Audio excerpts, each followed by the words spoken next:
정부가 다음 달 국회 제출을 목표로 내년도 예산안을 심의 중인 가운데 농업부문 예산에 대한 관심이 집중되고 있습니다.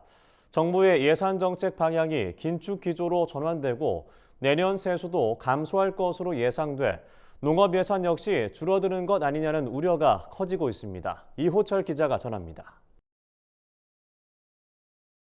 정부의 내년도 예산안 편성 작업이 마무리 단계에 접어든 가운데 윤석열 정부의 첫 농업 예산에 이목이 쏠리고 있습니다.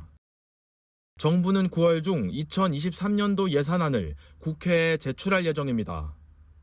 농업계 일각에선 정부의 예산 정책 방향이 긴축 기조로 전환돼 농업 부문 예산 확대가 쉽지 않을 걸로 보고 있습니다.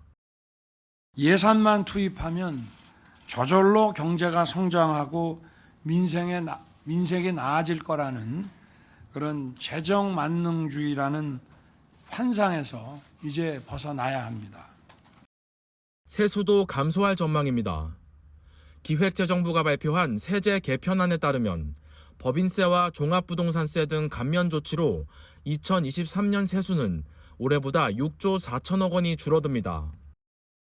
상황이 이렇자 최근 국회 농림축산식품해양수산위원회 전체 회의에선 농업 예산 확보를 위한 구체적 방안이 마련돼 있는지에 관한 질의가 이어졌습니다.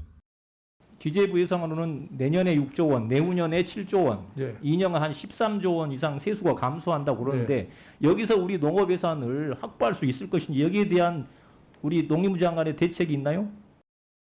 이에 정황근 농림축산식품부 장관은 기존 직불금 수령 실적이 없어 공익직불금 지급 대상에서 제외된 농가 구제에 3천억 원이 소요되고 전략작물 직불제 도입 예산까지 포함하면 상당액이 늘 것이라고 답했습니다. 당장 내년도에 17년, 19년 그 신규로 한 3천억 정도 소요되거든요. 그거 포함하고 전략 직불제 넣고 그러면 내년도에 당장 상당히 늘어나게 되어 있습니다.